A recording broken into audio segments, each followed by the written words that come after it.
Hebrews, Hebrews, Hebrews. This is our Israel Wake Up. This is our Monday night class, the 8th of March, 2021. Before we get started, I wanted to remind everybody to like, share, subscribe, and then hit the notification bell. Okay, and right now, our class tonight is going to be on the final part, third part to Israel Connection to Africa, and then that's gonna be the topic for the class later on. But right now, we're gonna go to a moment of silence to show reference to our Creator and His Redeemer, the Lord of Hosts, and all that they're doing to bring about our regathering and our return. Then we're gonna go into a prayer, read the Psalms, and then do a little current event. Okay.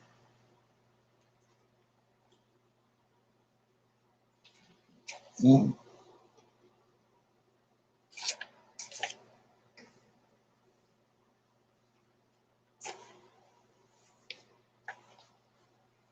O Lord, I pray unto the Lord my God.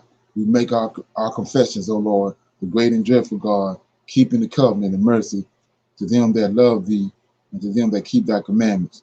O Lord, righteousness belongeth unto thee, but unto us confusion of face, as it is this day, to the men of Judah and to the inhabitants of Jerusalem, and unto all Israel that are near and that are far off, through all the countries whither thou hast driven us, because of our trespass that we have trespassed against thee. As it is written in the laws of Moses, all this evil is come upon us in the land of our captivity, here in the Americas, the Caribbean, Great Britain, and Africa.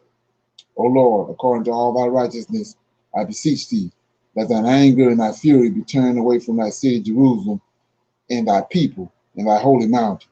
O Lord, hear this prayer, cause thy face to shine upon thy sanctuary and thy people for the Lord's sake. O Lord, open thine eyes and incline thine ears to hear and to behold our condition. O Lord, hear. O Lord, forgive. O Lord, hearken and do. Defer not for thine own sake, O my Lord, for thy people and your land need you desperately at this hour. Peace be unto you.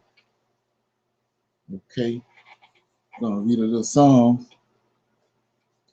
We're going to current events.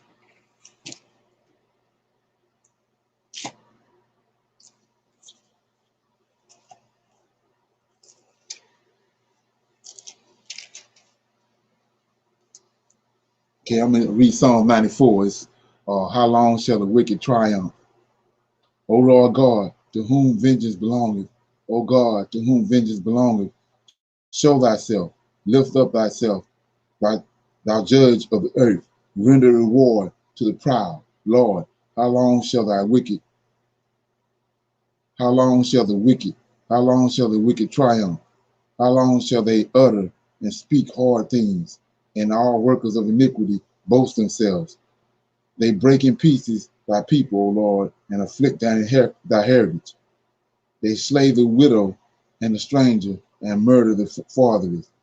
Yet they say, the Lord shall not see, neither shall the God of Jacob regard it. Understand, ye brutish among the people, and ye fools, when will ye be wise? He that planteth the ear, shall he not hear? He that formed the eye, shall he not see? He that chaseth the heathen, shall not he correct? He that teacheth man knowledge, shall he not know? The Lord knoweth the thoughts of man, that they are vanity. Blessed is the man whom thoughts chastens, O Lord, and teacheth him out of the law, that thou mayest give him rest from the days of adversity, until the pit be dug for the wicked. For the Lord will not cast off his people, neither will he forsake his inheritance. The judgment shall return unto the righteous, and all the upright in heart shall follow it.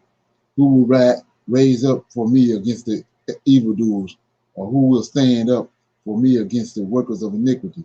Unless the Lord had been my help, my soul had almost dwelt in silence. When I said, my foot slipped, thy mercy, O Lord, held me up. In the multitude of my thoughts within me, thy comforts delight my soul.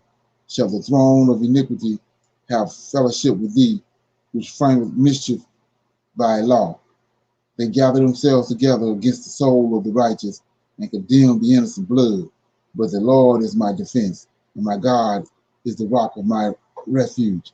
And he shall bring upon them their own iniquity, and shall cut them off in their own wickedness. Yea, the Lord our God shall cut them off. That was Psalm 94. How long shall the wicked triumph? Okay. Anybody got any current events?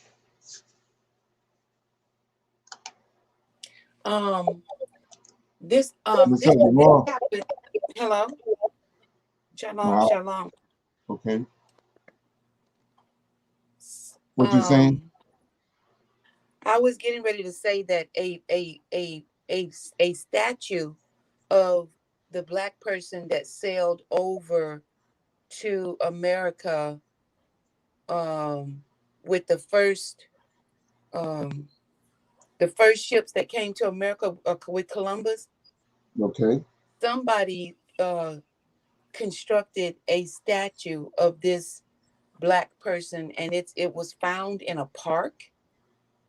Okay. And they're saying that nobody knows who put it there, but the city officials are beginning to make a big to do about it. But I brought it up just to say, I mean, they're really going all the way in with pretending that they are honoring black people in this hour. Right. And it's really, I mean, I don't know exactly what it's leading to, other than something wicked that they have set up. But it's just, I mean, they doing the most in terms of trying to pretend that they are, I guess they want us to believe that we are now, you know equal with them. We are looked upon as human beings, even though in the Constitution it still says that we are 3/5, and people forget that. Right. Right. Right. It's another side to that too that you can look at is like I said in Psalms in Isaiah 6, because this back to what we just talking about the eyes and the ears. So Psalms Isaiah 6.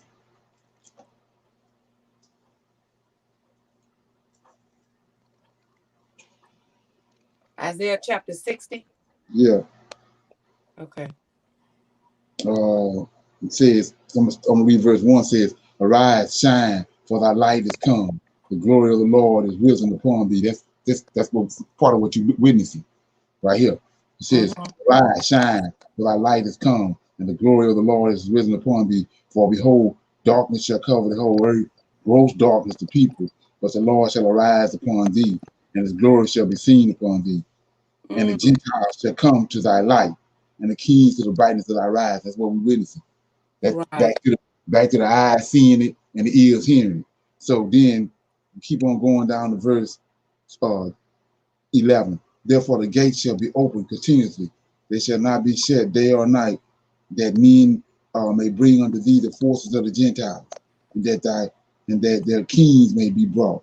For the nation and the kingdom that will not serve thee shall perish. Yea, these nations shall be cut, shall be utterly wasted. The glory of Lebanon shall come unto thee, the fir tree, the pine tree, the box together, to beautify the place of my sanctuary, and I will make the place of my feet glorious.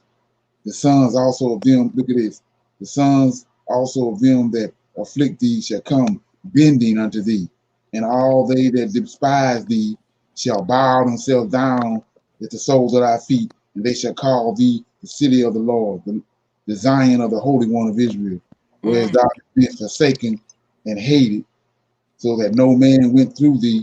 I will make thee an eternal excellency, a joy of many generations. Thou shalt also suck the milk of the Gentiles, and thou shalt suck the breast of kings. Thou shalt know that I, the Lord, am thy Savior and thy Redeemer and the mighty one of Israel. mm. So what we witnessed. I don't know if you was online the other day when I played that video with that pastor said what he said about the black folk. No. You didn't see that? Uh-uh. Let me bring it up.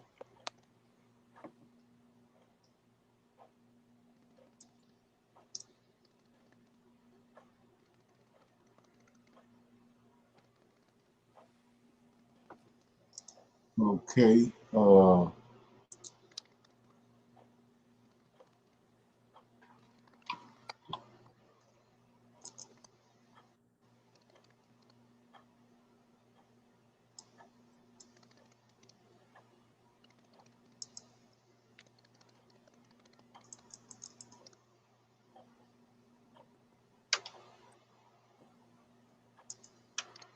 Yeah, it's a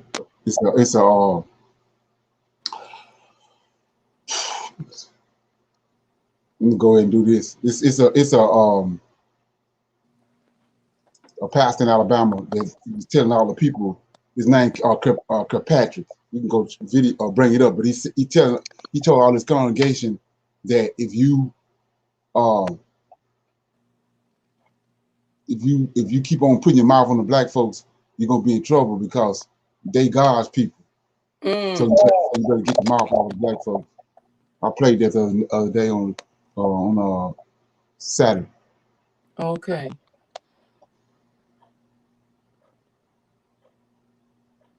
Okay, let me get this right here.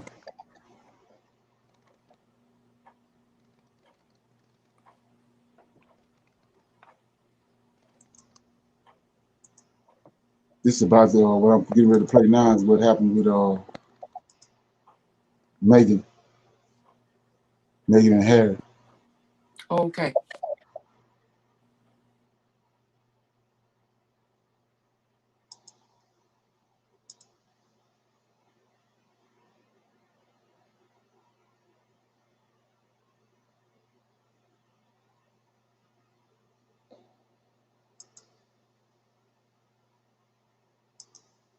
To start because despite all of the heaviness of last night's interview and the seriousness and all the emotion, to say there was some great news that she's pregnant with a baby girl. Yeah, to be a girl dad. Yes. I was going to say, though, that's where the good news ended for the royal family. Yeah, I know. Whenever they thought it was going to be, it felt like it was worse. Well, that's the thing, Tony. I don't know what people thought, but nobody was expecting that. Nobody was expecting that. Here's another word to add to the list of how you described last night. We'll begin with there. Explosive. The explosive interview touched on so many issues, including race, mental health, and what appears to be a deep rift in the royal family. Prince Harry and Meghan were candid, quite candid and emotional as they spoke with Oprah in their first major interview together since stepping down from royal duties. But in order to tell what they say is a real story, the couple also had to address what they call as the false reporting of tabloid newspapers, starting with a widely reported rumor about Meghan, that she made her future sister-in-law, Kate Middleton, cry. That was the week of Harry and Meghan's wedding. You say the narrative with Kate, it didn't happen. So specifically, did you make Kate cry? No. So where did that come from? Was there a situation where she might have cried or she could have cried? No, the reverse happened. You knew all along, and people around you knew that that wasn't true. Everyone in the institution knew it wasn't true. So why didn't somebody just say that? It's a good question. Speaking to Oprah, the Duchess of Sussex described a world that left her isolated and feeling trapped. I remember so often people within the firm would say, well, you can't do this because it'll look like that. You can't. So even, can I go and have lunch with my friends? No, you're oversaturated. You're everywhere. And I said, I've left the house twice in 4 months. I'm everywhere, but I am nowhere. And from that standpoint, I continued to say to people, I know there's an obsession with how things look, but has anyone talked about how it feels? Because right now, I could not feel lonelier. Loneliness, along with an onslaught of negative headlines that the palace would not refute and that Meghan Markle insists were false, led to thoughts of suicide. I just didn't want to be alive anymore. And that was a very clear and real and frightening, constant thought. And I remember how he just cradled me, and I went to the institution. and I said that I needed to go somewhere to get help, and I was told that I couldn't, that it wouldn't be good for the institution. I share this because there's so many people who are afraid to voice that they need help. And I know personally how hard it is to not just voice it, but when you voice it, to be told no. But we had to go to this event, and I remember him saying, I don't think you can go. And I said, I can't be left alone. Because you were afraid of what you might do to yourself? And we went, and I'm so sorry to hear that. The couple also shared with Oprah that when they were expecting their son Archie, the palace brought up his title and security detail. Those months when I was pregnant, all around the same time. So we had in tandem the conversation of he won't be given security, he's not going to be given a title.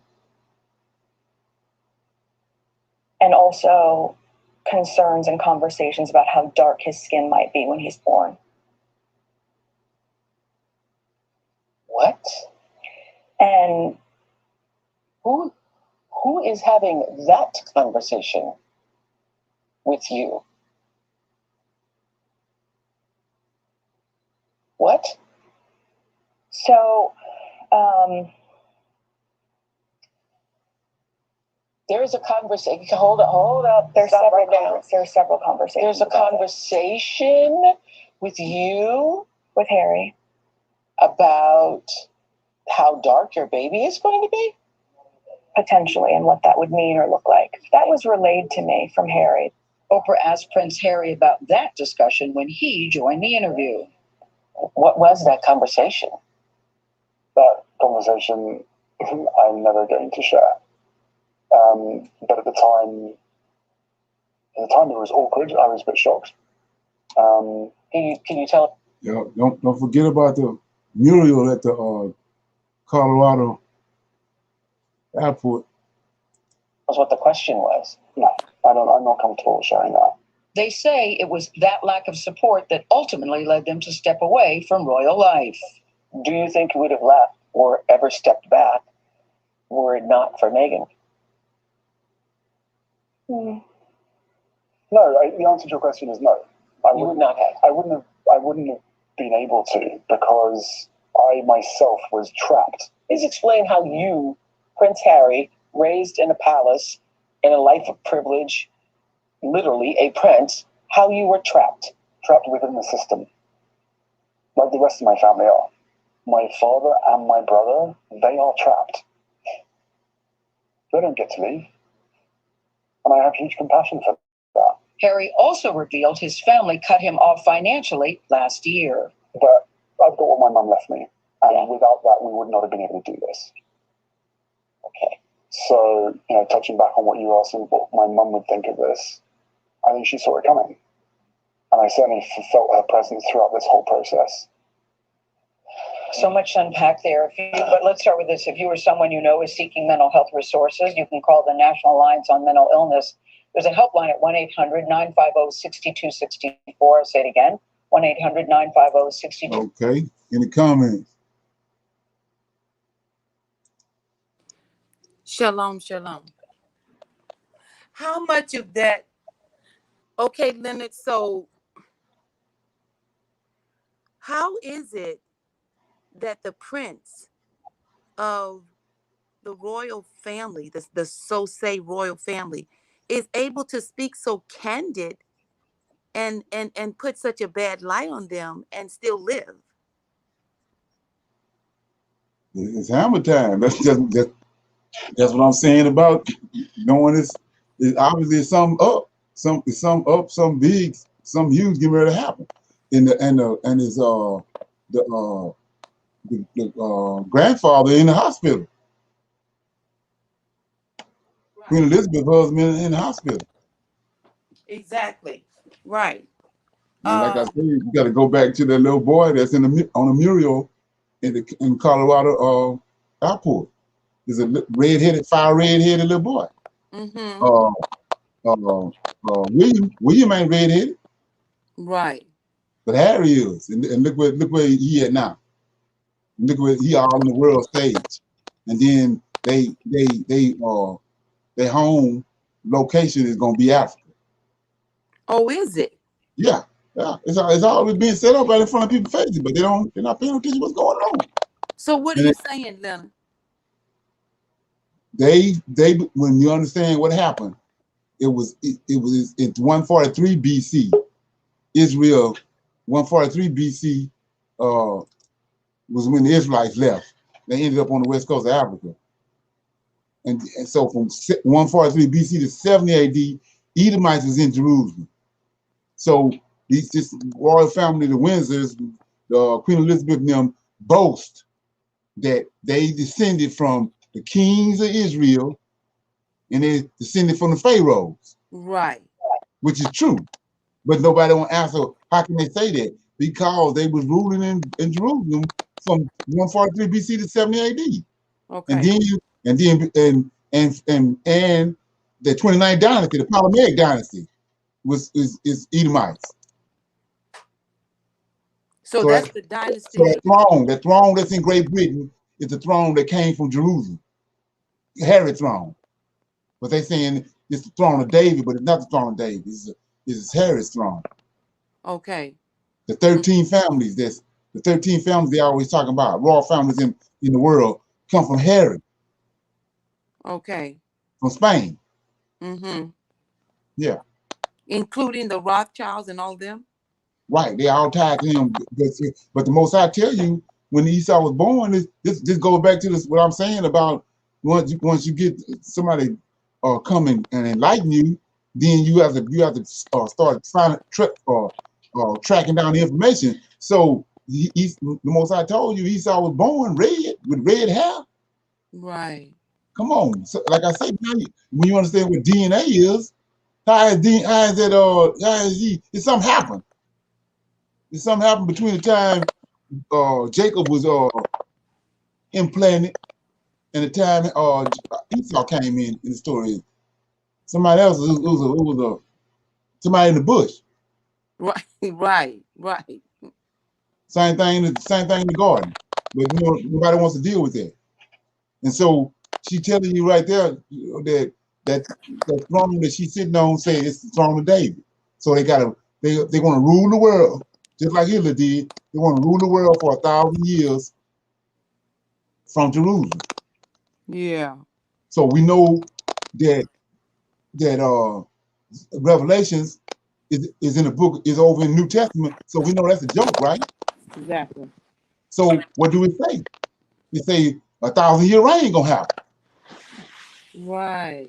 See that? So anyway, so then you started connecting the dots. So that's what that is. And so the person that they already showed you from the, like I said, all the murals in the Denver, in the Colorado Museum, airport, they got this little red-haired boy all over the place. And not only that, he's standing on the square. He's standing on the square, a Messianic gesture. Mm-hmm. That's what the royal family deal with. That's what Harry and William is, in Masonics. Exactly, because even that chapel that they get married in is checkered floor. Right. That's what the little boy doing. He young, fire red hair, but he standing on the square. And then he got another one in there with all kids. He's got people with biological masks on. We sitting there right now in the middle of a pandemic. They got biological masks all on, but they number kids. And then this little red-haired boy over all the little kids. So that's telling you a new beginning. All adults are gonna be, gone. Mm-hmm. This little red-haired boy gonna be the one that's gonna be controlling everything.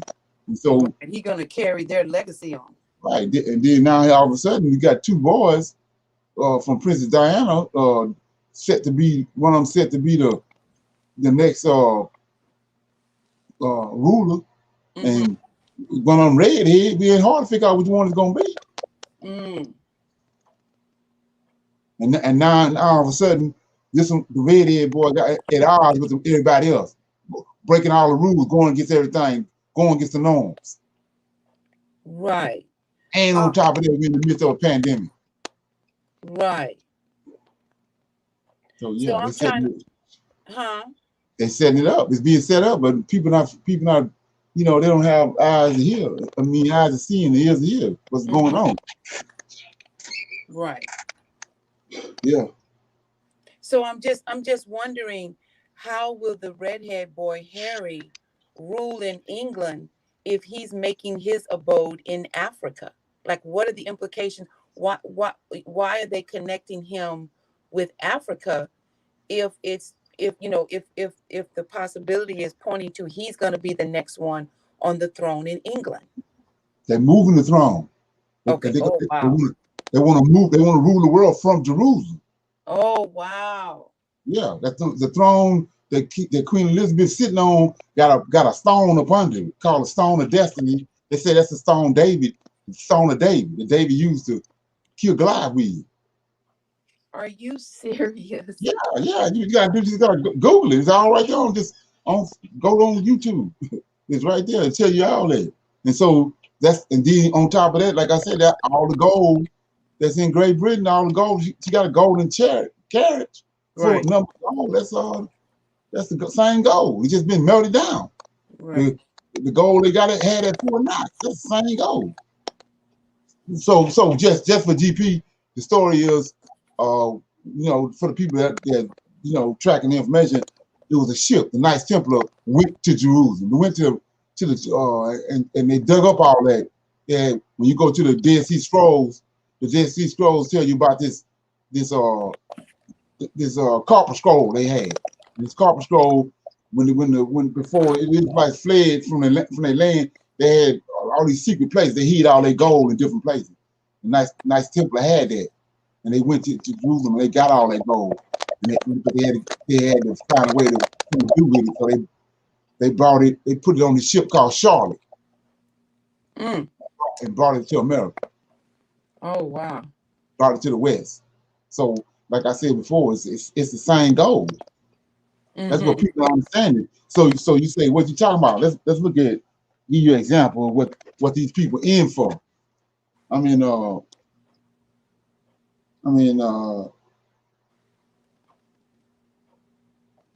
me get it. Because gold don't just disappear or dissolve. No, it's just been melted down from one generation to the next, and you know, and that's the same gold what Hitler was in behind, and he couldn't he would get some of it, but they was hiding and tricking it off and putting it on trains and all that. That's what Hitler was in behind. That's what caused him, what held him up. The reason why he lost the war. He was trying to confiscate all that gold, and he couldn't get it. But anyway, so let me get this right here.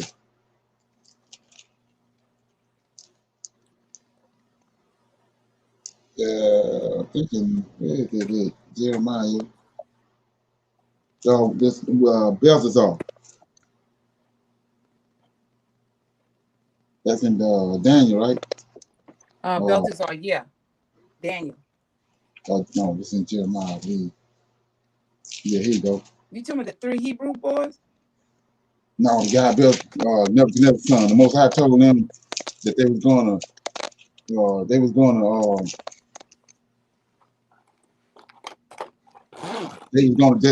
to Babylon for 70 years, and they was going to serve Nebuchadnezzar, his son, and his grandson. Okay.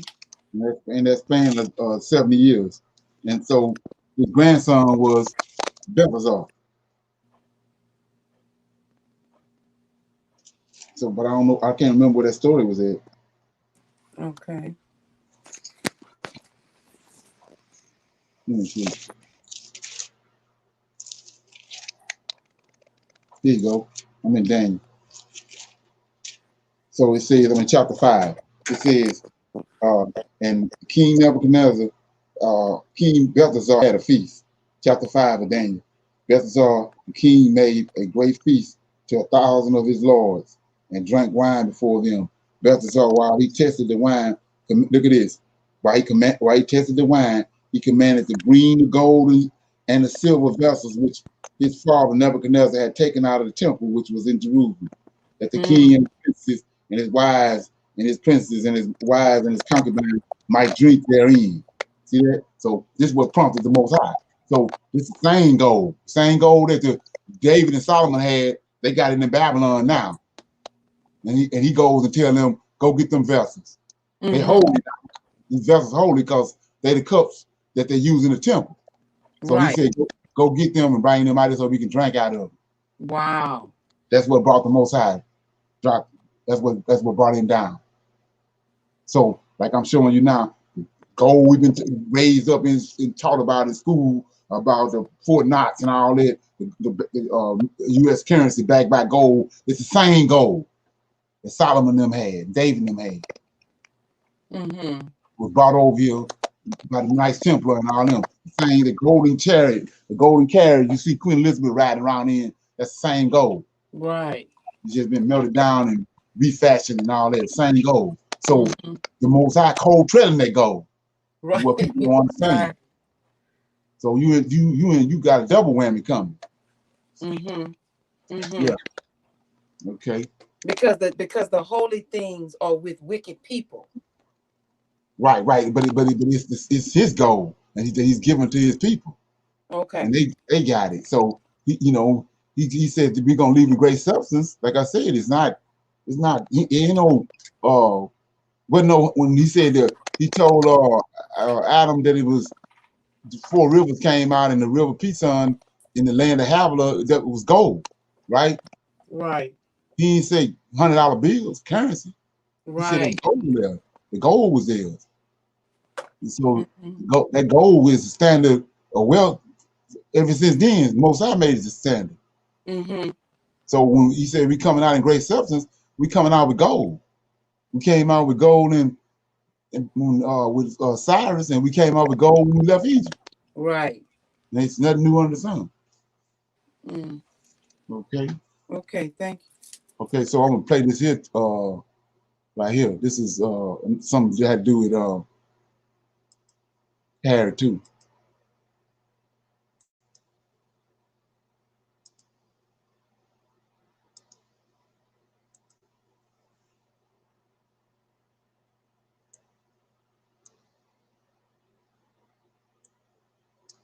What in the world?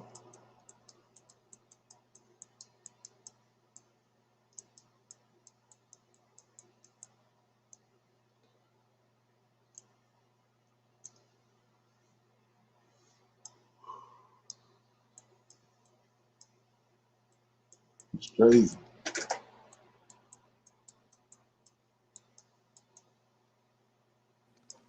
It's all good. Okay.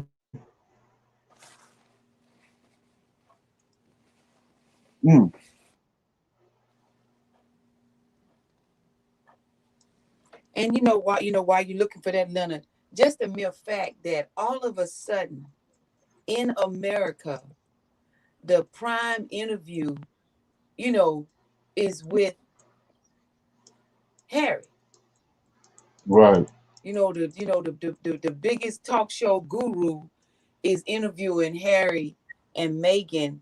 You know what I'm saying? I mean, even in such a time as this, where we got people losing their lives to a pandemic. We don't even have the pandemic under control, but we are being made to be concerned with the life of Harry and Meghan, which, like you say, it has something to do with where they're going with this right. with this whole thing. But I'm just saying, they basically put in front of us the news that they want us to be concerned with. Right. Yeah, I'm gonna do something else. This thing is tripping out. So I'm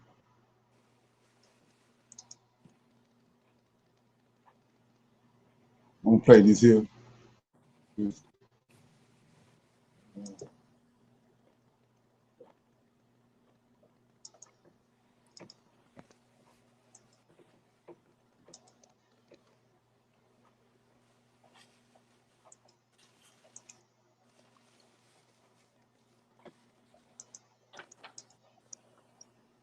Back with another I'm talking about important video. This is gonna blow y'all mind, right? This gonna blow y'all mind. Hit that like button, share, subscribe to the channel. Y'all already know what time it is to learn, bro. Now listen, have you ever seen on Netflix the 100? I know a lot of y'all may have. It's real good, you know what I'm saying? But I'm telling y'all, these people put things in these movies that a lot of people don't understand. We're gonna break down the 100. If you make it to the third season, stay with me. Please watch this to the end. Third season, it shows you where a lady by the name of Allie, right? Allie, the one that had on the red dress. Allie was basically trying to control the ship that they had up in the sky. The first one failed, so the second one she tried to do it under their noses. They tried to stop her, but she locked them out. And what she did, she transferred her consciousness onto a chip and put herself into the computer. What that means? See this chip? This is what's going on. She took her consciousness out of the physical realm and put it into the computer. Now, what does that mean? This was going to get interesting at. Now, these people are actually doing this as we speak. You understand me? How can you take your consciousness, transfer it to a memory chip or some type of storage device, and put it in a computer? This is how computers was made. Think about this. These people are taking themselves out their bodies, transferring their memories ain't nothing but pictures and images. That's what memory is. They know this. This is how they create these things off of physical people. They mimic people, transfer them into a computer. If you look at the 100, her name is Allie. She was trying to get everybody to what? Take that chip. Go back and watch. Take this chip, and it'll free you from all pain and this and that. Let me show you what the word Allie means. This was her name, Allie. This is what Allie means. Allie means to unite or form a connection or relation between. Now listen, it's like allies. That's all she was doing, trying to get everybody to take that chip. And everybody who took that chip, she was connected to them. And they all was connected to each other. How does this play out with us today? Don't you know these people are literally trying to escape the physical realm? Y'all done seen millions of videos, not videos, but movies about this, where they take themselves out their physical body. This is just a physical shield right here. Take your soul, consciousness, whatever you want to call it, transfer it onto a memory chip, put it in a computer. Now they can live forever. Now, with computer simulation, That's what the movie Get Out was about. Mm-hmm. Same thing, Tupac. They tried to bring back, I don't know the proper name of it, but how they was trying to do the hologram and make him a body. This is basically what they're going to be doing. They're going to live forever, supposedly, but their bodies are going to be digital. See, this is just a physical body.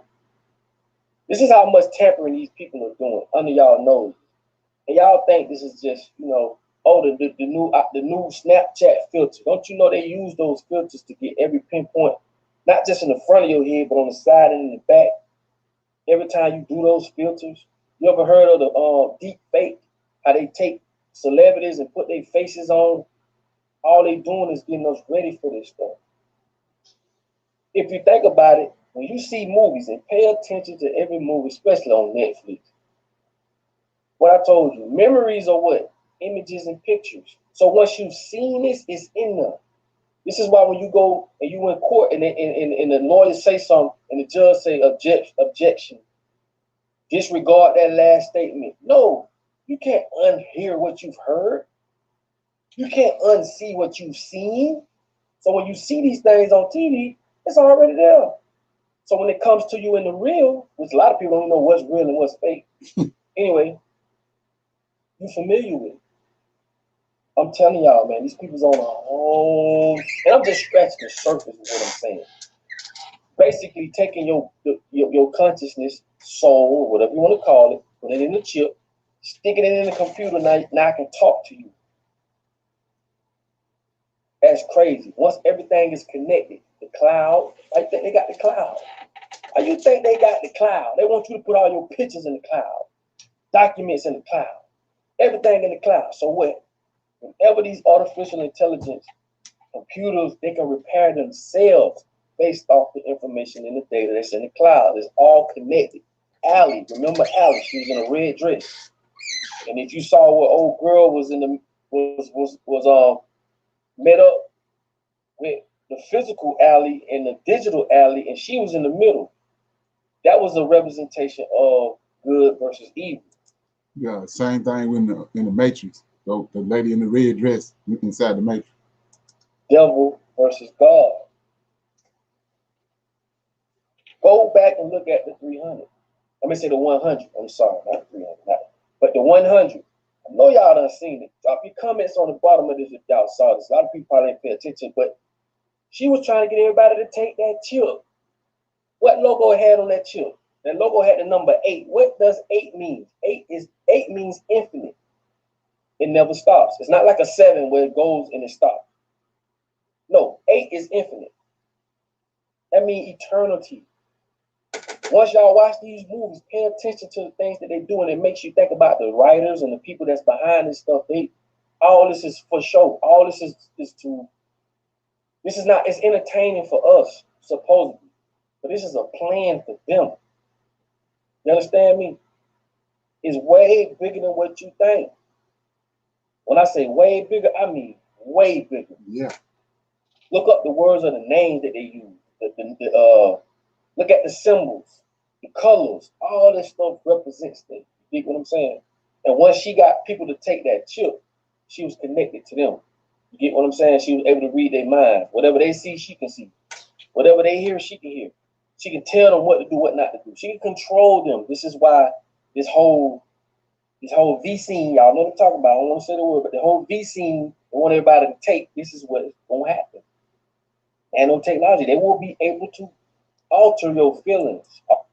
Nanotechnology, we already talked about that.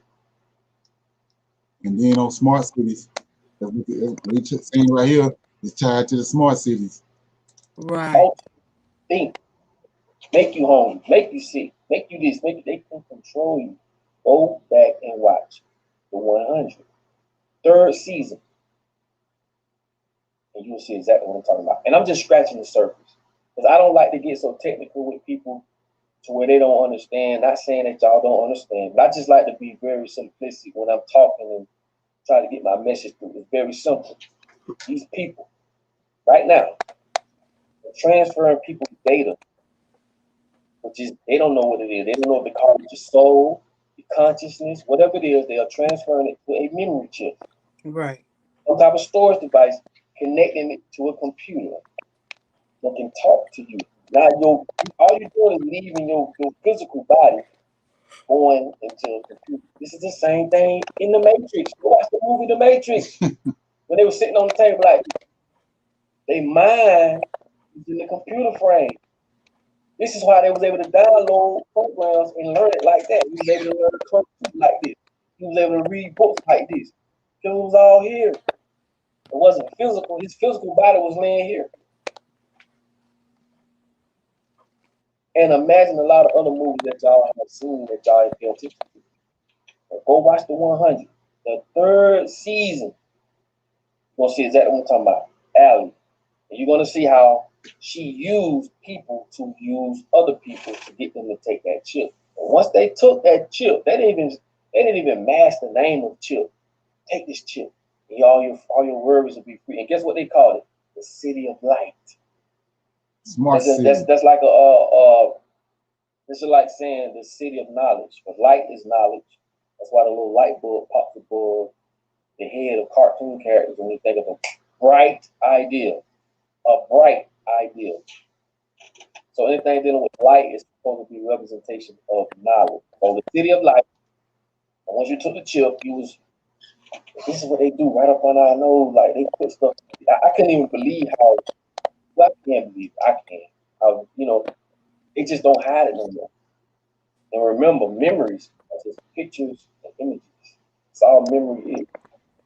So everything that we physically do with our brain, they emulated it as a computer. It's the same thing. Think about it. Memory, storage, motherboard. You know anything about computer part, power supply. We got the power supply, motherboard, got the case. So basically, like the computer, the casing, the motherboard, the power supply, RAM, and all that. That's the physical body. Then the memory of the program is the consciousness. So I did a video yesterday. I told y'all, kids at the age of 1 to 7 are downloading programs in their head. You don't have to show them or tell them how to open the door. They see you do it so many times, they start doing it. You get what I'm saying? They develop what is hot and what is cold without you telling them. And they don't have a fully developed consciousness or conscience to tell them that's wrong or right. This is why they can play and it all seems to be real. They don't have nothing to war against it. That's why they say children are the most pure. They don't have no boundaries as to what they see and what they feel. They're being taught to not do this and not do that. This is right, this is wrong for a reason. Kids is just, they can sit there while a snake going right by. They don't know what it is. They don't know, and y'all might say, oh, that's crazy. Based off how you was taught, you would say that from the standpoint you're at. But children are the most purest. This is why they do with the adrenochrome. That's another video. This is why they use children's blood and different rituals and all that. Children are the most purest. Y'all better share this damn video. Okay. Any comments? Leonard, what was the last thing he just said? He said children are the purest, and that's why they do what? Yeah, they don't have no foundation because they're learning as they go. Mm-hmm. They're getting the foundation. Their mind is clean, clear. Okay. Like a new computer. Okay. Oh wow. Yeah, like I said, I keep on saying over and over again, that's the genius of Esau. It's just like what they did to us. All they did was got rid of the generation that knew who they was over there on the west coast of Africa. They came over here and got rid of that, beat the hell out of that generation, and the next generation don't know nothing about it. Right. That's how we lost our head. But they want us to think that, we was over there swinging off vines and all that, but we come to find out we had a highly intelligent culture, right. A highly intelligent beginning. We came from a sophisticated place. Mm-hmm. Over there. So when you mention the smart cities, what are you saying? Are you saying that the smart cities are wired to control us? Yeah, just like over the last 10 years or so, you got smart TVs, smart refrigerators, exactly, smart iron. All they done did is up the game up with this 5G and all that. Then they up the game up to the city is smart. Everything in the city is smart. That's what they building now for this new like I say, it's the 10th incarnation, the final incarnation of the fourth beast. Okay. And it's not going down over here in America. It's going down over there in Africa with China. Chinese is the one behind all this. Well, that's who Esau designated. He's doing this, whatever he's doing now through his 10th beast. He's doing it through China. These Illuminati bankers. Mm-hmm. Right, and so what people don't understand about that is that they don't understand about that is all you gotta do is look at a bank in a city. The bank in every city you can want to do an add-on to your house. It might cost $15,000, but you can't do it. But the bank got all the money. If the bank want to do an add-on to the bank, they got all the money. Yeah. So they do the add-on. So that's where all the money is. He's so slick. He done got you. Everybody bring the money to him. Wow. In the bank. That's what he's doing, and that's a direct contradiction to what the Most High said. But he got, and then he hook went to our religion. And so what you do? You come out of the bank and go in the church house. Jump out the skillet into the frying pan. Because both of them wicked as hell. Okay, so you said the Most High speaks contradictory to to the bank, what is it that the Most High says? He said, don't lend. You can't use usury. You can't lend your brother no money with interest on it. Right. And so that's how Esau got rich. That's how the Ashkenazi Jew and Esau, that's how they ended up with all the wealth of the world. And that's why they was getting kicked out of all the countries. Mm-hmm. In Europe. Right. So while we there, I was having a conversation with somebody earlier today, and what people not understanding is, okay, you got Israelites saying they're awakened, and they saying they own this Jesus thing, you know, and then they own this. If they believe in Jesus, then 9 times out of 10 they believe the people over there in Israel are the real Israelites. Mm-hmm. So you have to ask yourself, these people was getting kicked out of all those countries in Europe, and you say they're the real Jews, they was getting kicked out of all those countries till finally they ended up leaving for Spain, 3 ships from Columbus to go to America. They're looking for a homeland where they won't be hated so much and kicked out there where they was going. So how can they be the real Jews? And these are the very same people that left Israel in 70 AD. Right. So when you understand and look at that, them not the people. That's not the Israelites wasn't there in 70 AD. Mm-hmm. That's another one. That's another one of those big lies that you got to get around, because it wasn't there. And then you go and look at the maps and look at Paul's journeys. Paul went to the same places where these people was at. The same people that you over there now looking at Israel that came back in 1948, and you know they not the real Jews, but you're not connecting all the dots together to see. Yeah, they left Israel in 70 AD, and they went in all those European countries to like the brother was talking about on the video Saturday night, Ephesus and Smyrna, all those 7 churches, all those European areas. They don't have nothing to do with us. So the Israelites wasn't up in them countries. It was these people that left in 70 AD that was in all those countries that Paul went. So that's a witness to show you that you know that's all lies, and it's all a facade. It's been pulled over your head. Mm-hmm. Israelites had been gone. They was on the west coast of Africa. And so you say, how we know that? Because all those kingdoms that was over there, the Shanghai and the Mali, the Ashanti, all them different kingdoms, they had existed over there for thousands of years because they had been left. They had been left Israel. But you know, people not connecting the dots. Just, you know, to get that understanding. It was 2 migrations. Just like it's 2 Enochs and 2 Lamechs, and you know, it was 2 migrations. One in 143 BC when the Israelites left, when Antioch Epiphanes came, and then in 70 AD the fake Jews that had stolen land when the Israelites left. They was kicked out, and they went to all the places where Paul went, the 7 churches and all that. Yeah. Okay. So with that being said, anybody got any comments? What I'm gonna do for a minute is I'm gonna open up for anybody got any questions, comments, and then we're gonna go into. I'm gonna read Jeremiah chapter 9. Yeah, can y'all hear me? Say it again. Can you hear me? Yeah. So I have a question about when the Giants return.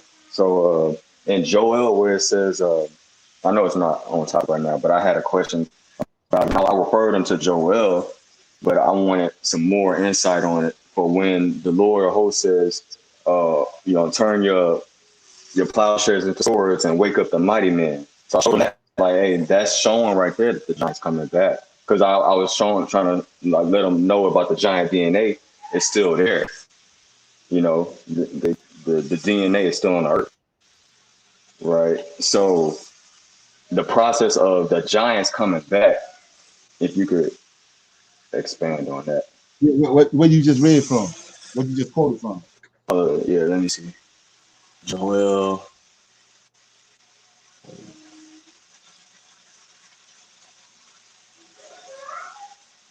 Oh yeah, Joel 3 verse 9.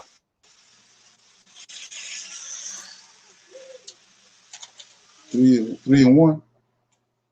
Yeah, Joel 3:9. Said, for behold, in those days and in that time, when I shall bring again the captivity of Judah and Jerusalem, I will also gather all nations and bring them down into the valley of Jehoshaphat, and I will plead with them there for my people and for my heritage Israel, whom they have scattered among the nations, part of my land. And they have cast lots for my people, and have given a boy for a harlot, and a girl for wine, that they may drink. Yea, and what have you to do with it, O Tyre and Zidon? Okay, 5. Because ye have taken my silver and my gold and carried them into your temples, my goodly pleasant things. The children also of Judah and the children of Jerusalem have be sold unto the Grecians, that ye may remove them far from their borders. Behold, I will raise them out of their places whither you have sold them, and I will return your recompense upon your own head. And I will says, I will sell your sons and your daughters into the hands of the children of Judah, and they shall sell them to the Sabians, to a people far off, for the Lord has spoken it. Proclaim ye among the Gentiles, prepare for war, wake up the mighty men, let all the men of war draw near, let them come up, beat your plowshares and the swords and your pruning hooks into spears, and let the weak say, I am strong. Assemble yourselves and come, assemble yourselves and come, all ye heathens, and gather yourselves together round about. Thither cause the mighty ones come, and says together, thither cause thy mighty ones come down, O Lord. Let the heathen be wakened and come up to the valley of Jehoshaphat, for there will I set to judge all the heathens round about. Put ye in the sickle for the hip. Okay. So what that from my understanding of reading that, it goes back to Zechariah. Okay. In Zechariah chapter 12.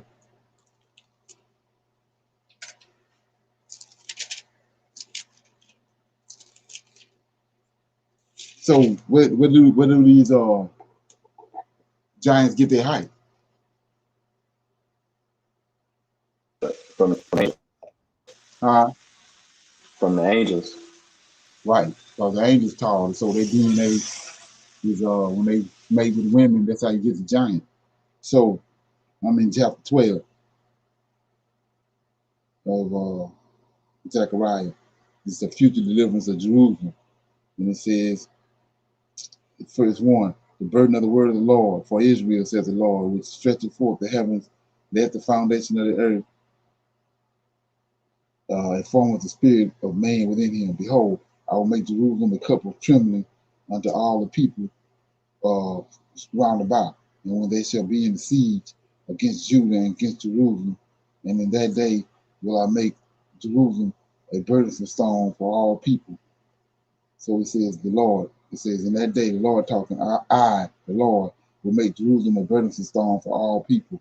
All that burden themselves with it shall be cut into pieces, though all the people of the earth be gathered against it. It says, in that day, says the Lord, I will smite every horse with astonishment and his rider with madness. I will open mine eyes to the house of Judah. There goes your mighty men right there. It says, I will open my eyes to the house of Judah. That we know these people dead. And then it says, and I will smite every horse of the people with, hold up. I will smite every horse of the people with blindness. And then here we go, 5. And the governors of Judah shall say in their heart, the inhabitants of Jerusalem shall be my strength, and the Lord of hosts their God. So these kings of Judah, and we know they are all dead up until this point, but he gonna resurrect them from Ezekiel 37. So these kings of Judah and verse 5, the governors of Judah, that's the same thing. So I'm gonna show you why they mighty men in a minute. 6, in that day will I make the governors of Judah like a heath of fire among the wood, and like a torch of fire in the sheaf, and they shall devour. See, they the ones doing the devour. and they shall devour all the people round about, on the right hand, on the left, and Jerusalem shall be inhabited again in her own place, even in Jerusalem. So this is gonna the saviors they talking about in Obadiah. Let me go there. Obadiah, last chapter, last verse in Obadiah 21 says, and saviors shall come up on Mount Zion to judge the mount of Esau. See that? The judge, these saviors is these people he resurrected, kings of Judah. Says, saviors shall come up on Mount Zion to judge the mount of Esau, and the kingdom shall be the Lord's. Okay? So I'm back over here in 12. Zechariah 12, verse 6. And in that day will I make the governors of Judah like a heap of fire among the wood, like a torch of fire in a sheaf, and they shall devour all the people round about. On the right hand and on the left, Jerusalem shall be inherited again in her own place, even in Jerusalem. It says, and the Lord also shall save the tents of Judah first, that the glory of the house of David and the glory of the inhabitants of Jerusalem do not magnify themselves against Judah. And this is the verse right here, 8. In that day shall the Lord defend the inhabitants of Jerusalem, and he that is feeble among them at that day shall be as David. So that's us, people that's alive. We're gonna be like David was. But the people he resurrected, these kings of Judah and all them, says, and this house of David, this is the kings of Judah, shall be as God, as the angel. See that? So these giants got their height from where? The angel. So see that? These kings of Judah that he was going to resurrect going to be as the angel of the Lord before them. So let's look at that. As the angel of the Lord before them. Before, what do you mean by before them? Joel. In front of them. Huh? Right? In front of them, right? Because the Lord's always in front of us. Yeah. Right. So go to Joel.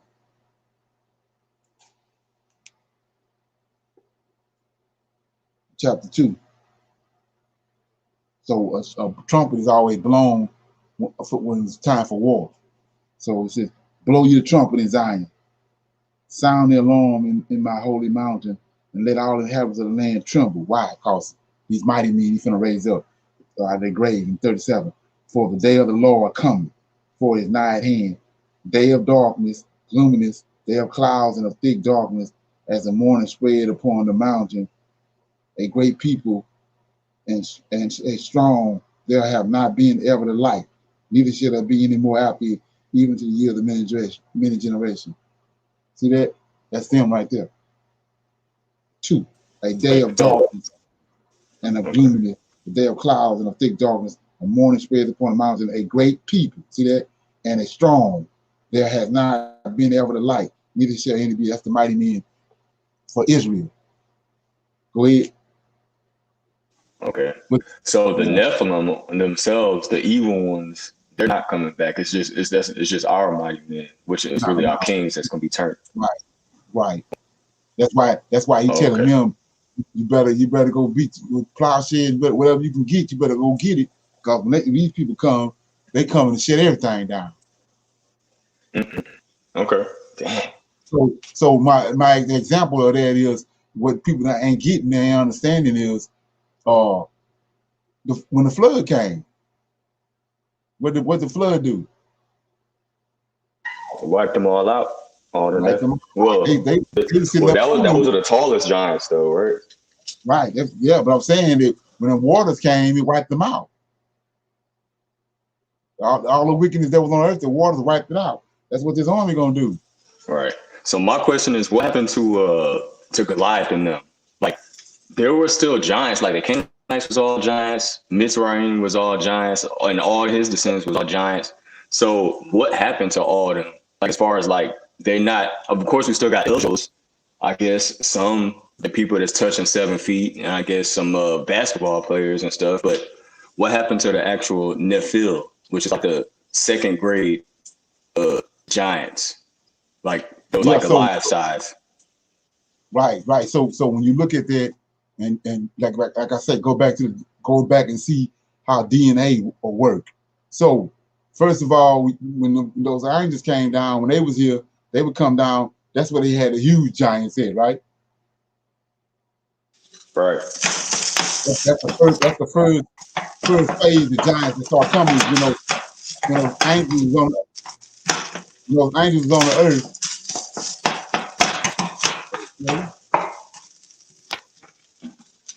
When those angels was on the earth, they were sleeping with women. That's how you got that first wave of giants. Okay, then the Most High sent Michael and Gabriel them down and bound those fallen angels, right? Right. So they can't. You're not gonna get no more as big as them because he done bound the source where they came from. So then the reason why you kept on seeing other giants was because these giants were sleeping with other giants, women. And then we noticed, like with when Solomon came, when Joshua came and the Israelites came out of Egypt, they was killing all the giants. It was giants awash with giants all over the land of Canaan. It was killing them off. Even the stories where the Indians was telling you, the Indians telling you how they started getting. See, this is what they call the Neanderthals, but them not Neanderthals is these giants that came from these angels. Right. So they started killing them off. There ain't that many of them. So you get down to the point where ain't no more of them. So you if a giant ain't breed with another giant, you ain't gonna get no big old giant like you did before. Now they're getting smaller and smaller because of the DNA being removed because they're killing them off. They got so few in number till they started hiding from humans because the humans they'd come together and kill them. Right. No, and I've been researching giants a lot lately. That's why I got a whole bunch of questions, and I don't want to take the whole subject off, but we probably talk after. But I got a whole bunch of questions because I've been researching and trying to all these the Greek so-called they're gods, right? They're false gods, but those are giants that they was worshiping, basically, right? So it's like, what happened to them? Because I remember it's a lot of Native Americans, the Mayans and Incans and stuff. They got the pyramids and stuff, so they was dealing with the same deities that the Sumerians and stuff was dealing with. Nimrod was a giant, so I'm connecting all that stuff. I just got a lot of holes that I'm trying to connect with all these different nations of people because. Those Native Americans, a lot of Israelites are trying to claim as us. A lot of them is giants because the giants fleed over here. They fleed over to America, and they was in South America and Mexico and all that. So it's like I'm trying to get the truth on that so I can kind of help get some of our brothers off of that. Right. And then you got to also look at it's two excursions of giants. They came down. It's a group came down with Satan, Lucifer. Then it's another group came down on Mount Hermon. It's two different excursions came. Right. Did you know that? So, when Satan was really cast down, right, by himself, right? Yeah, Satan came down. Satan had a third of the angels came down with him. And then another group came and they came down. They came through Bethel and they came and went to Mount Hermon and made the pact and came and slept with the women. Two different groups of angels. Okay, so is that like an additional? Okay, so Satan and a third of the angels came down the first time. Right. Before my daughter in the background. That's before Genesis 1:1. Okay. And then it's a whole nother group that was 200. And that was 200 in exact number, but we don't know how many was in that 1/3. Right. So what happened? That first group of angels, did something happen to them? Or were they in addition to the 200, meaning it might have been like 500?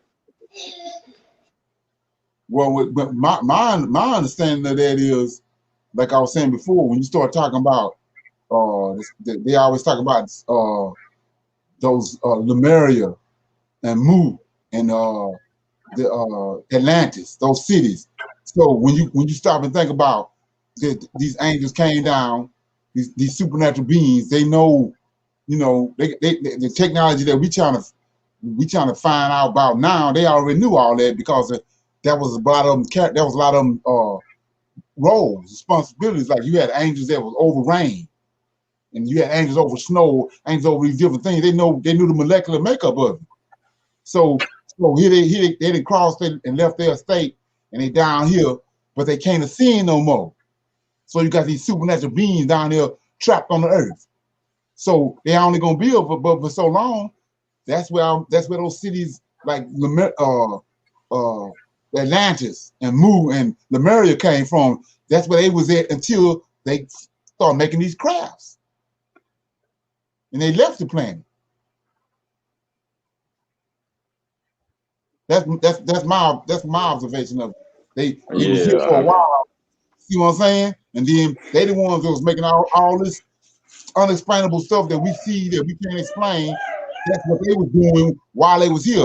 But they aren't, because they who they were. They found a way how to leave the earth and go back up into the heavens. They made crafts, and they went and they left here and went back, and they back and forth. They can't go until where Yah is to where he's at, but they all open in outer space. That's who I believe UFOs are. And then and they dwelling. And they dwell in the places where we can't go, like at the bottom of the ocean. Because you're hearing stories all over the place where Columbus and all these people that was on these voyages seen UFOs coming up out the water.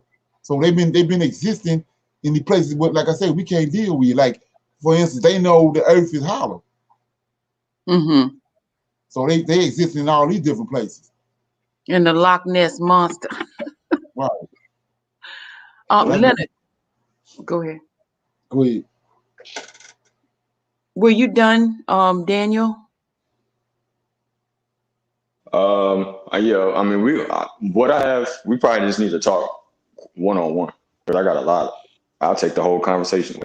So I'll talk to you later, Brother Lynn, because I got a whole bunch still. Okay. Yeah, so I was just call me after class. I got to ask you about that other thing too. Right. All right. I was wondering the information for the powers that be to even set up harps. Does that information come from the fallen angels? Because they were over the elements of snow and they knew the molecular makeup of it, because man cannot come to that on his own. So is that from it comes from these supernatural beings. That's, like I said, it's you got another thing where people not, they're not connecting the dots on, is that, like I said, look at, people don't look at these people's necks, how long their necks is. Well, that's serpentine. That's serpentine, because you had a race of giants. People don't understand those Rephaim. When you hear about the Valley of the Rephaim, those were giants, but they was reptile-looking things with a long neck like E.T. That's who the Rephaim was, and that Rephaim, those Rephaim hated humans, and especially Adam's descendants. They was real volatile toward Adam's descendants and humans in general, but they was serpentine beings. The Rephaim, that's where the origins of they don't really show you the you got to look at it when they show you the images and the pictures of Tutankhamun and his father Akhenaten. Akhenaten got a long neck, like he got some kind of reptilian DNA in him. Right. And speaking of movies, Tutankhamun too, his son. Right. Speaking of movies, if you watch The Mummy, even some of those I don't know what you call it, but they have like a army of reptilian looking, lizard looking, right, with tails. Right. Okay. And so you have to understand that some things was breathing. We like the one video he's watching where those fallen angels came down, slept with the women, and then they got giants, but they also were sleeping with animals too. So you got all these different types. Then them things, where he might have slept with a giraffe or slept with an elephant. Then you got the half elephant, half angelic being, half whatever, sleep with a regular giant woman. So all that was going on, all the intermingling. That's why the flood waters came. And so what you think they're gonna eat? It's something that's origins come from that. They're gonna eat humans. That's why they're eating humans. Because they part animal, part angelic being, part human, they all messed up. Then about this race of giants had 2 double rows of teeth. Mm-hmm. You know? And then when you watch that, all you gotta do is Google it. But when you look at that, it looked like the jaws of a shark. So it's got fish, or all kind of fish characteristics out in there. That's what these people don't understand, the extent of what these giants, what these fallen angels was doing. They became perverted. When you get away from, when you dealing with the Most High and you holy, and you go away from that, you become perverted in a worse way. So you say, what you talking about? Well, look what happened to Solomon. Mm-hmm. He started out, he's little bitty boy. David was his daddy. He was raised in Jerusalem, raised in righteousness, and raised in the temple. And I seen all that David did. He went from that to marrying all these different women. But look how he faced. Look where he went to. He did the same thing the angels did. Worshiping them other gods. Right. He went all the way. He went all the way to the left. And that's what these angels did. They went. He recompensed their wickedness on them. Mm-hmm. Ended up all out in the water, trying to swim down wells and sleep with whales and everything. Right. They went all the way left. And that was the result of him having to bring the flood. Mm-hmm. You know, it used to be at one time. I was reading in this one book I have where people used to be afraid to go in the desert because you know it was all these different type of beasts that was out there in the desert. Right. You just go like even in the woods. You couldn't just go walking off in the woods back then because there was all kind of stuff out there. But you know that had been manifested, in, you know, through all that inbreeding and stuff. You ain't telling what you going up on. Mm-hmm. Yeah. Yeah. Okay. So how does that so you know that a lot of Gentiles still got Neanderthal blood in them or Neanderthal DNA in them. Right, exactly. And I've seen a lot of videos where some of these elites, their eyes turn to the reptilian eyes. You ever see the videos where some people's eyes, they can't even control it, like they get excited or something and their eyes change or something, I don't know, and they try to play it off. Right. I don't be knowing, you know, now I know what it is, but that's crazy. Right. So let's look at that, because we know the people that's in the know, the people that's doing the research, you know, whatever. So we know that these angels got the ability to shapeshift, right? Right. Hello? Right. They got the ability to shapeshift. We already know that from when the Lord of Hosts is on the bush, on top of when Moses is at the burning bush. He was transformed into fire on the bush. He shapeshifted to a flame of fire. Then when he met Abraham out in walking in the wilderness, he came up to him as a man. So they're able to shapeshift. So these reptilians that I'm telling you, that's what the priesthood was. That was with. He tells you about Lucifer. He says he walked up and down in the fires of coal. He's a fiery flaming serpent. He got wings, but he got reptilian features too. So this priesthood had a reptilian priesthood, a reptilian DNA with them. They can shapeshift. So why is they so in an uproar about the girl with the hair? Because they interbreed with each other to keep those characteristics to be able to shapeshift. So that's a threat to bring her on the scene, because you're gonna lose that ability to be able to shapeshift. So you say, well, what you talking about? Well, that's what happened to Princess Diana. When you go back and you do your research and find out, that's what she was seeing. She seen them shapeshift. Mm-hmm. She done seen them shapeshift. Look at the older man, the one in the hospital now. Look at him. Look just like a lizard. Like a lizard. So they got ability. That's why they take pride in that what you just said about the blood, the reptilian blood, the reptilian DNA. They can't dilute it by interbreeding outside of them who they are because they lose those characteristics. That's a fact too. That's a fact. Right. That's why they and I got 13 families. Yeah. That's why they're saying these 13 families, because that's the blue blood. They had ability. They holding on to that ability to do those type of things. As long as they stay within the confines of who they are. That's why the 29th dynasty, the Ptolemaic dynasty, was inbreeding with each other. Mm-hmm. They don't want to lose that ability that they had. And so that makes sense. So it was about more than just incest. It was about livelihood. Exactly. Right. Yeah.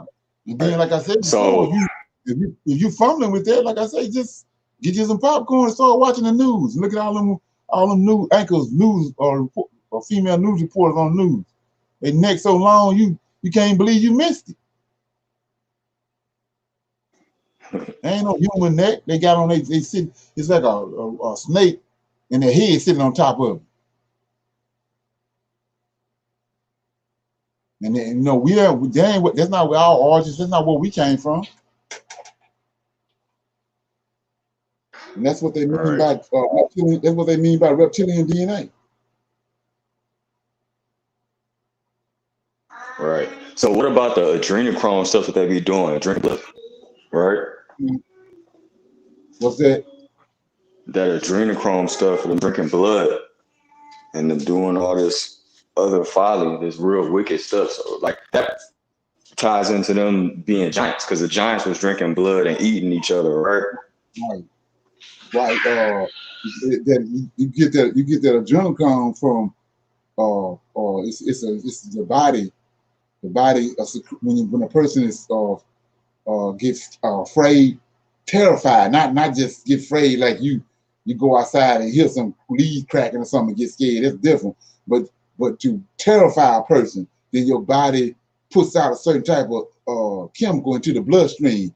That's what they did. That's why they're dealing with these little kids. They do all kind of horrible stuff to those little kids and then have sex with them before they kill them. Then they get that blood, because that blood has been induced with all that adrenaline in the blood system. That's the whole purpose of little kids. See, but they know that. The average person don't understand all that, but that's what they know. That's why they're dealing with them. And then because their body working perfect. When you're young, it's just like you get a brand new car. You ain't have to worry about it breaking down for at least 9 months. Yeah. There has been research done, and see, we know about the Tuskegee experiment, and I'm sure there's other experiments that we don't know about, but these people were actually taking the testicles of Black men and implanting them in them, because what is produced in the melanated body is not produced in that European body. Right. And it's gonna last. Right. And it function better. And they understand that, and like the brother was saying earlier on the video, is that they're showing you all this stuff in the movies, but we're not understanding. Like I said, they go to extreme lengths to get the actual information when they're making the movies. Mm-hmm. And so you looking at it's almost like having an open vision, because you're looking at the reality. When they make those movies like Alexander the Great and Hercules and all that, they didn't win, they got all the information, from the books they got in the Vatican and all that. They're making it as real as possible, and it really, they're making money off you, but the video ain't really for you. It's for the people that's in the know. Right. They're the ones really. Yeah, that's correct. They really getting off. So they got all these books. What's that? They know they're about to get destroyed, right? Huh? Like, they know they're about to get destroyed, right? That's what I'm saying. They got all the information, and it's like they went right into their terrible judgment that they about to get. You know what I'm saying? They know more information than us, and they acting stuff out. It's just like, it's crazy to me. It's like, it's insane. Like they Right, not but see, repenting. They just walking right into it. right. That's what he's saying. When he told us and told our forefathers, don't mingle with them because that's what he's talking about. They ain't gonna never do right. It ain't in them to do right. So that's what he's talking about. But they ended up intermingling and dealing with them anyway. But he told them this. We still looking at that. So look what Daniel say. Nobody seems to understand what Daniel talking about. But look what Daniel said. Let me read it right quick. I'm in Daniel chapter 11. Daniel 8. Daniel chapter 12, verse 8. Say, and I heard, but I understood not. Then said I, O my Lord, what shall be the end of these things? And he said, go thy way, Daniel, for the words are closed up and sealed to the time of the end. Many shall be purified and made white and tried. But look at this. But the wicked shall do wickedly, and none of the wicked shall understand, but the wise shall understand. See that? So he's telling you right there. They ain't gonna know. They're gonna keep on doing what they're doing. They're wicked as hell. They're not gonna perceive what the righteous gonna perceive because they got different origins. You know? Yeah, that's a fact too. Even some of our own people, most of our people are still like that. 'Cause you put the truth right in their face, and they still gonna go to the strip club and ball out, whatever. They still doing the same stuff. It's go time right now. It's people at the club out in Atlanta. So it's crazy to see this. Like when I go outside, I just see my people still acting like this. I mean, we deep in this truth. So now when I go outside and see a regular person, it's just like, man, like it's just like walking on a whole nother level. Like, man, it's just hard to see. It's just hard to see a lot of stuff. Right. And it's almost like sometimes I have to catch myself because I want to. It almost makes you want to cry. It just sometimes it gets emotional because you're like, even people that seems like they know that what they believe is not the truth, but they don't want to hear anything different. And you're just like, come on, the truth will elevate, your level of living, actually. Right. That's why. That's when you start to come to the realization that, the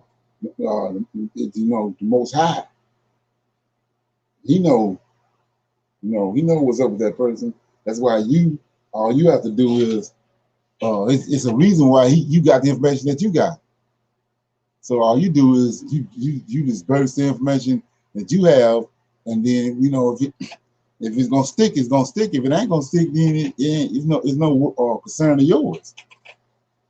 You know what I'm saying? That's how it works. It's not even about getting emotional about it because you just, like I say, it's a spirit is inside that person. Each body housing a spirit. That's what you're dealing with. That's why you quick to listen rather than to hear. You quick to listen rather than to speak. Because once they speak, then you come with the information that you can gather. Mm-hmm. Mm-hmm. You're not just talking to be talking. You reacting to the spirit that's in that person, and that's how that works. And then once you do that, you go, you cook a cake, and you put yeast in there, and the cake don't rise. Then you gotta throw that out because it ain't rising. So it ain't working. So do it again. Put some more yeast in another one. Mm-hmm. That's how that works. Man, nothing. They ain't got nothing to do with you. Right. Yeah, I had to. Actually, you had to teach. You had to teach me that because initially, I didn't really know. It was just like when I came into the truth, and then it's like you just want everybody to get it, Right.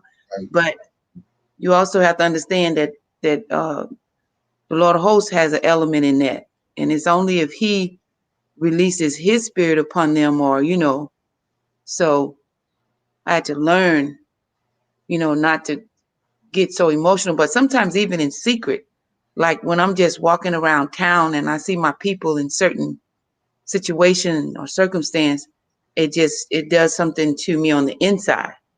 Right. Right. You got to even look at a good plumb line to gauge everything on is Samuel. Samuel was big with the Lord of hosts, but when he sent them down to Jesse's house, Samuel still he marveling at Jesse's sons. You know how big they were and powerful and all that, and how they was built.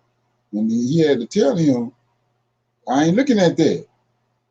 He said, he said, "You mean you ain't picking down one of these?" He said, "No." Ask him, do he have another son? And then Jesse said, "Yeah, I got another one here, young one. He out there in the field.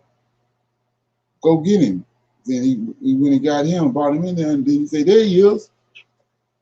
Put all on him. This is the one I'm looking for." So even though Samuel is a seer, he talking to the Lord of hosts and dealing with him, he still got caught up in his emotion. So you gotta understand that.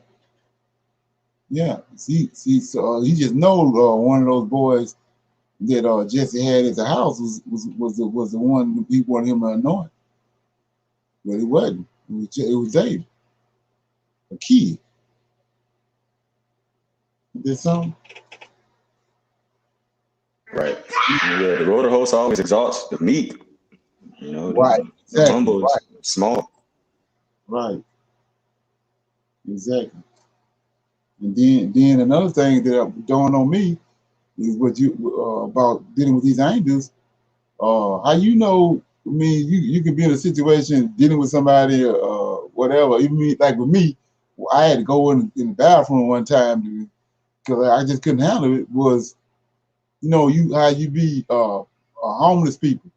You come across somebody that might come across your path, and ask you, $10 or whatever, or either you see them and then you just get an overwhelming feeling to do something for them or give them something, you know what I'm saying? So who's to say that it's not an angel there? Yeah. Because the Most High said, watch what you say and what you do. You never know unaware of what if an angel there or not. Exactly. You don't know that. So my thing was what was conveyed to me was, you see a person's you come outside the store or whatever, you see somebody sitting down, all down and out, all dirty and everything. And, could it not be could that not be a blessing on that person? Got a blessing on their back. They could be told the very, very blessing that you've been waiting on and looking for is on that person's back. But it's how you deal with that person, whether you receive the blessing. That's right. You can say, "Oh man, he looking bad, he stink," and go get in the car. Damn, that a blessing. The blessing gone. Right. He had that person sitting out there for a reason. You know what I'm saying? So you never know. So every time I get the inkling, I go do it. No matter what, no matter what the situation is. If it's weighed on me, when I see that person, to do something, then I go do it without even thinking about it. You don't know what the Most High. You don't know what he's doing. Like I said, you don't know if the angel's standing there. You don't know what's going on. Right. And I can actually add a little bit to that because there's a verse that says, when you give unto the poor, it's like giving to the Most High. It's like giving it to him. That's how you can give something to him is, helping out the poor, because he always watch out for the poor. So when you watch out for the poor, it's a good thing. And also, since there's so many Israelites, talking about tithes and offerings, there's a lot of debates of whether we can give tithes and offerings in captivity. Well, in my, point of view, or what I do personally, just like you was talking about, my way of offering unto the Lord is giving unto the poor. And in this captivity, that's the only way that we could really, without giving it to a man, which, you could do that too if it's on your own heart to give it to a teacher or moray or whoever you follow. But to me, the most righteous way you really do that is offering to the Most High by giving to the poor. You give them a meal. You have a direct effect on somebody who got a low lower state. So I feel like that's righteous to give to the poor as an offering. You know, it's a way. I do it all the time. Like just like I said, I try to keep some fives on me. And I try to give them $5, you know, $5 so I could at least go get them a meal, you know, not no Right. 50 cents, 75 cents out the change. I try to keep Right. five of them, you know, because it's expensive out here. You can't get nothing for no Right. $2 no more. You can't get nothing for no Exactly. $2, $3 no more. So, you know, that's just my little tidbit. Mm-hmm. And you said you said two things that you saying. If the Most High give you an inkling, and you know, and Daniel was saying, you know, if he feel led, and so that, you know, and for me, I call that like a spirit of discernment, like Right. because you see people down and out everywhere. I mean, it's just a fact. People are down and out everywhere, but there are certain times when you're just moved. Something comes over you. You know you're supposed to help that person. Right. Somebody urging you to do it. Yeah. It's a big difference. So with the same thing with that situation where people not understanding. Let me read it. Let me read it first, and then we'll talk about it. I'm in Numbers chapter 18. Let me make sure. Yeah, chapter 18. Just dealing with it. This is another way to know chapter 18. You know who the servant servant is. So it says 18 verse 1. Numbers 18 and 1. And the Lord said unto Aaron, Thou and thy sons and thy father's house with thee shall bear the iniquity of the sanctuary. Thou and thy sons with thee shall bear the iniquity of the priesthood. And thy brethren also of the tribe of Levi and the tribe of thy father bring thou with thee, that they may be joined unto thee and minister unto thee. But thou and thy sons with thee shall minister before the tabernacle of the witness. Right? So two things with that. So who oversees that we found out? The angels. Who? What angel? Over sin? Yeah. Is it Exodus chapter 23. Exodus 23. hold on. 23 verse 20. Oh, this the Lord. Yeah, it's the Lord. That's Lord. Yahweh on top of Mount Sinai talking to Moses. Behold, I send an angel before thee to keep thee in the way. It's the Lord of hosts, right? Right. To bring thee into the place which I have prepared. Beware of him, obey his voice, provoke him not. He will not pardon your transgression, for my name is in him. So transgression is sin. Right. So this angel right here overseeing. Mm-hmm. Right. So that's a burden. That's a burden. He overseeing. That's a burden. So turn to Numbers chapter 18, verse 1. He says, "And the Lord of hosts, the burden is on him, overseeing." Mm-hmm. Said unto Aaron, Thou and thy sons and thy father's house with thee shall bear the iniquity. Now he put the burden on them. So the burden is on the priesthood, on the Levite. So when you not being, the Levite ain't talking to you and dealing with you, it's a burden on him. It's a burden on the Levite. It's a burden on the high priest. They don't want dealing with sin, because if the people ain't getting it and they not and they go astray, the burden on him, but they on the people. So how did we end up over here in kicked out our land over here? Because the Lord of hosts ain't finna let the sin get on him.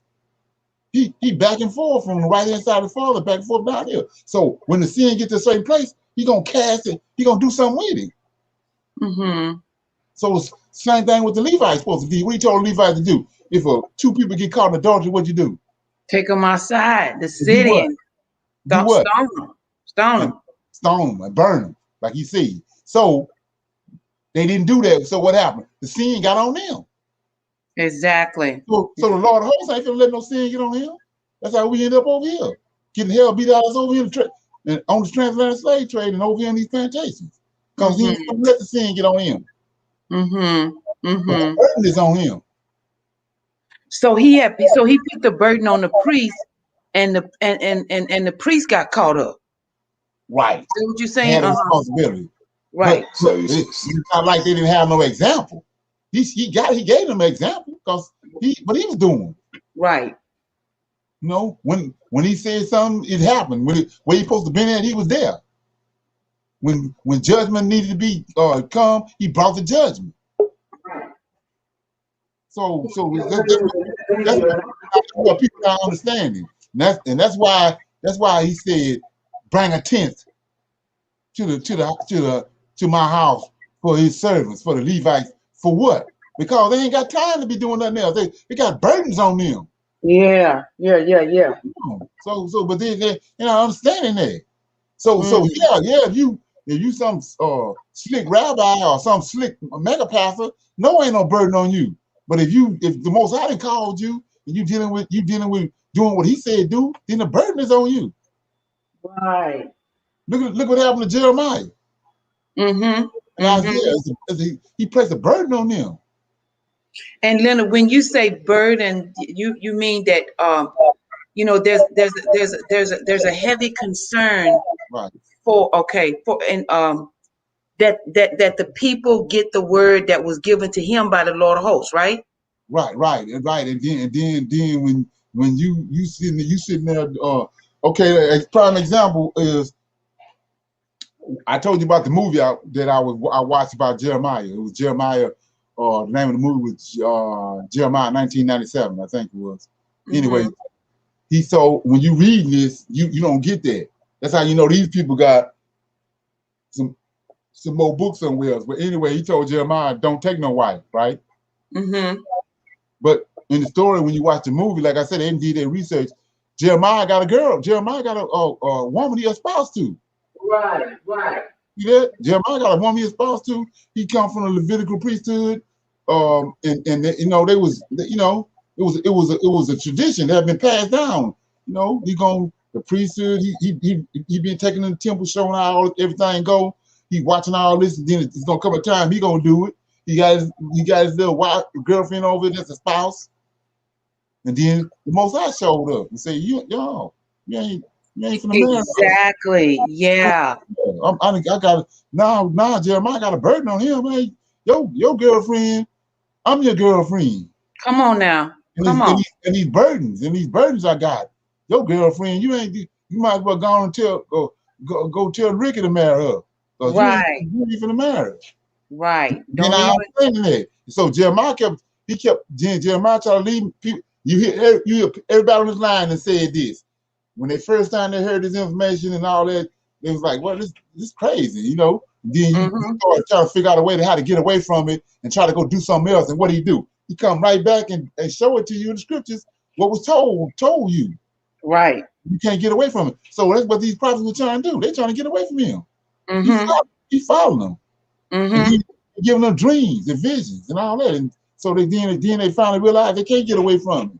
Can't get away from it because they've been chosen to have that burden. He always asks them, "What do you see? What do you see?"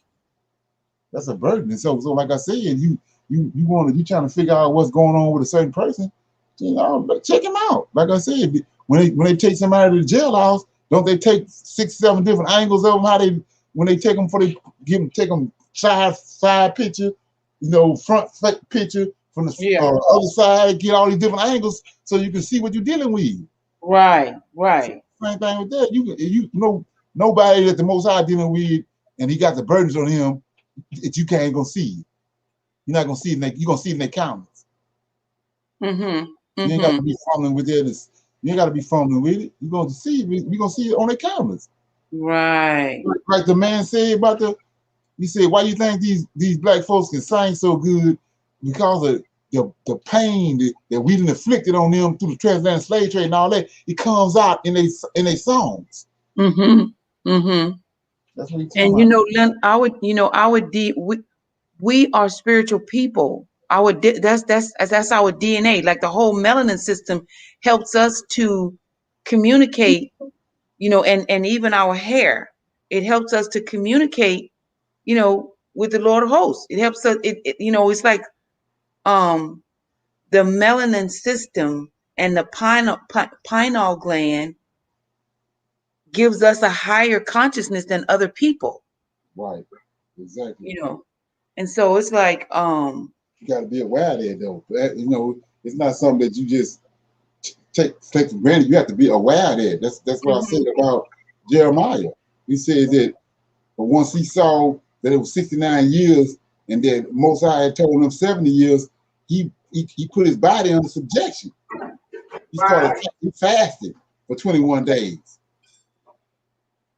You know, because he seen what was going on, so he took control of his body and not that his body take control of him. He fasted for 21 days, shut his body down. right. That means he understands that it's a soul and it's a body and all the two is separate. He understood that. But like I said, who understand that? It's just like with David. If you go look into the Psalms, David talking to his soul. He said, "Why you why are you downtrodden?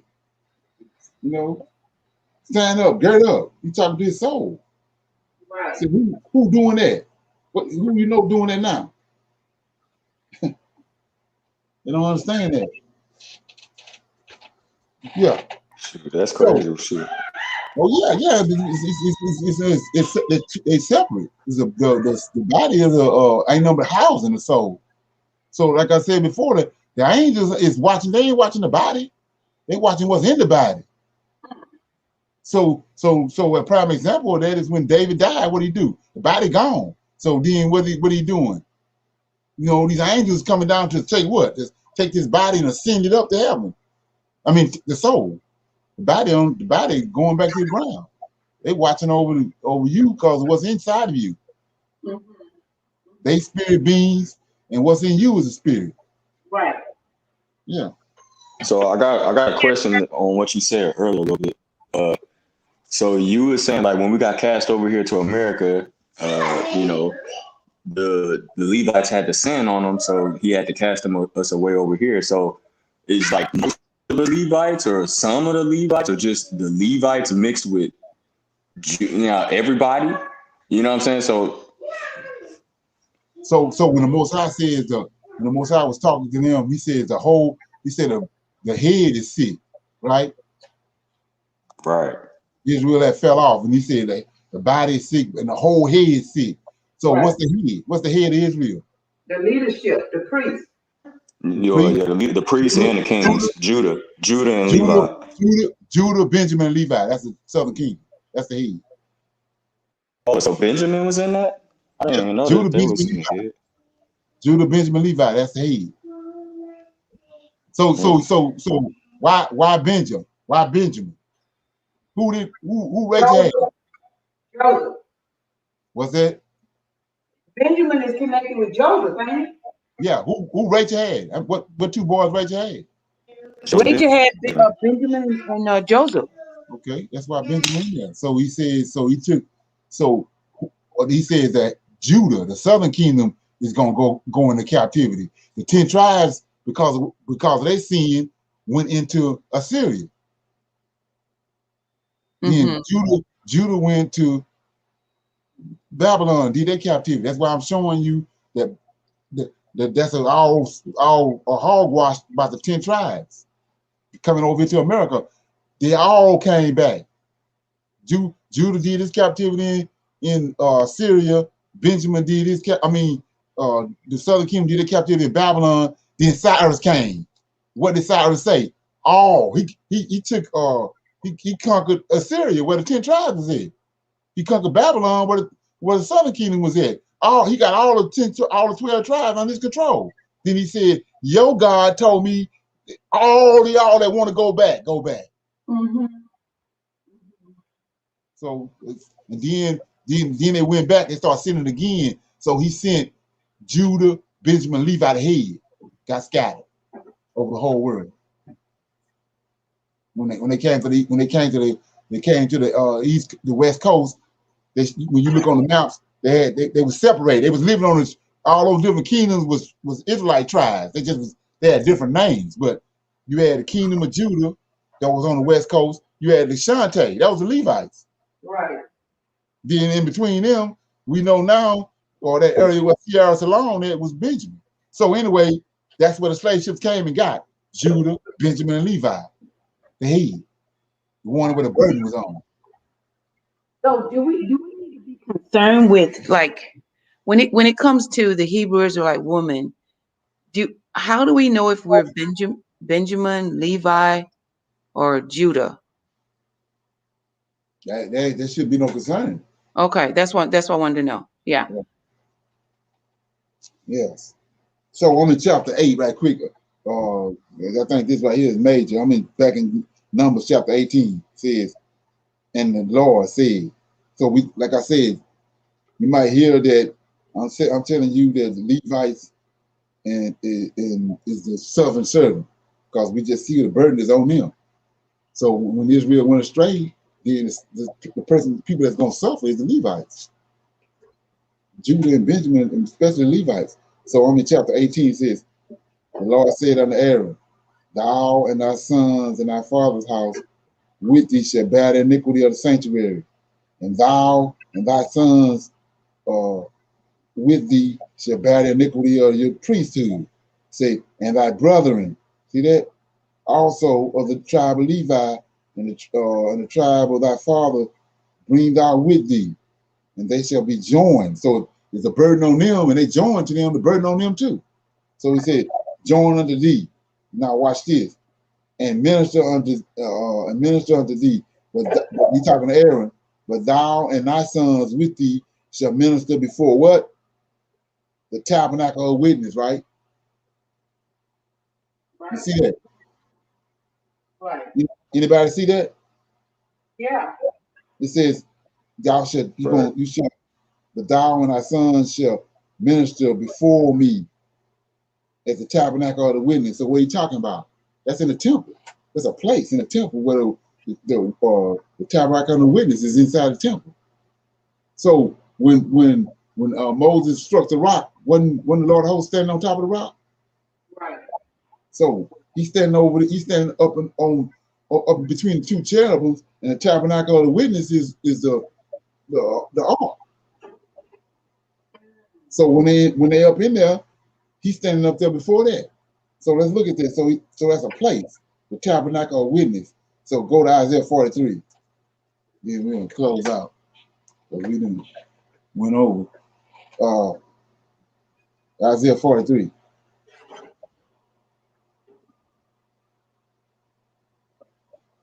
Got it? Got it. Yep. Isaiah 43. Now he says, I'm gonna start at verse 9. It says, let all the nations be gathered together and let the people be assembled. Who among them? See that? The other nations ain't got no holy of holies. So look at this. Let all the nations be gathered together and let the people be assembled. Who among them can declare this? They can't. They ain't got no tabernacle of witness. They ain't got no holy of holies. Who among them can declare this and show former things? Who can prophesy to them? They can't. Let them bring forth their witnesses, right? That they may be justified, and let them hear and say it is true. Now, verse 10. Ye are my witnesses. Who is the Lord of hosts witnesses?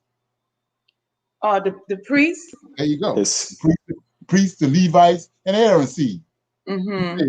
Ye are my witnesses, says the Lord, and my servant. They go to servant right there. Mm-hmm. And my servant, whom I have chosen.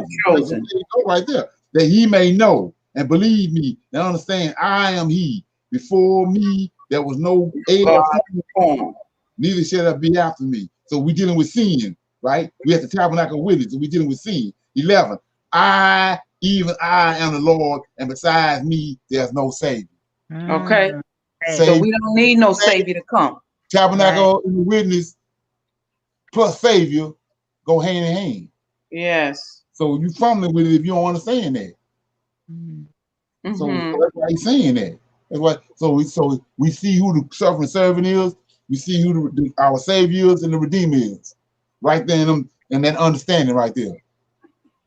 And So, we see that sin was dealt with long before the New Testament. Right. So like I was saying before, you go back to the Numbers, you go to Numbers 18, I gotta punch this in there. Go back to this. It says, and the Lord said unto Aaron, thou and thy sons, and Tina and Regina and Wanda. He says, thou and thy sons and thy father's house with thee shall bear the iniquity of the sanctuary, and thou and thy sons with thee shall bear the iniquity of the priesthood. See that? Right. And thy brethren also of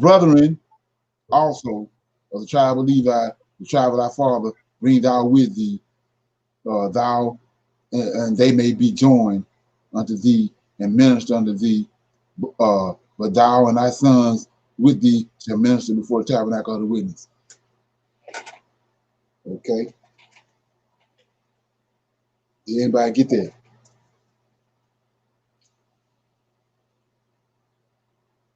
Anybody get that? Yeah, Okay. got it. Right. So so like I said, that's how you write the divide stuff. He didn't say Miriam, Judith, none of them. He said that thou and thy sons and thy brethren with thee. That's a servant over in Isaiah 43. Let me do that right quick, then we're gonna close. Let me go to Isaiah 52, 11 through 13. Where? Isaiah 52.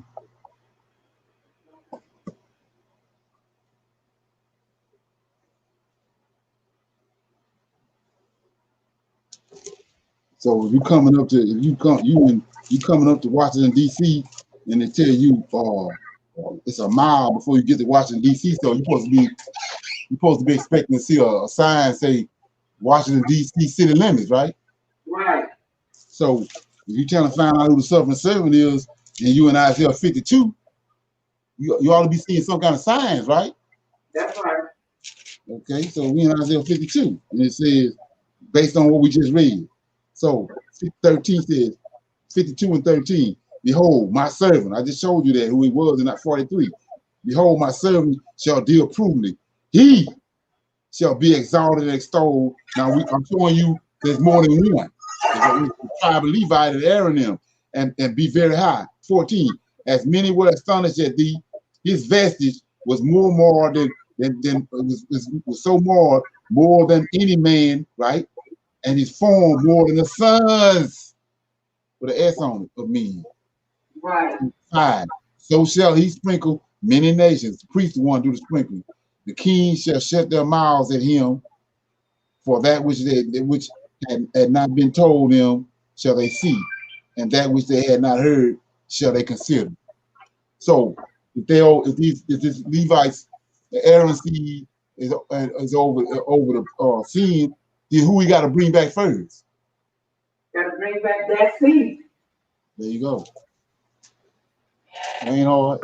Figure out. Okay. Anybody else got anything else? We had 2 hours.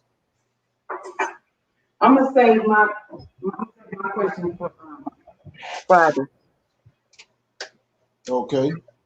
So with that being said, yeah, we're just gonna deal with this last 30 minutes of the Israel connection in Africa. We'll deal with it on Wednesday. Put it in there on Wednesday. Okay.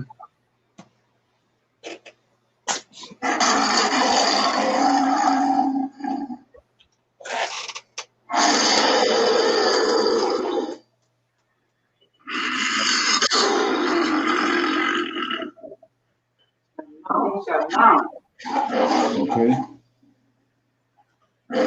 So we're gonna send a blessing out to Zaire. Hope that everything going well with her. Over there in Africa. And I'm gonna see y'all on Wednesday at 6 o'clock. Shalom. Shalom, family. Shalom. Shalom.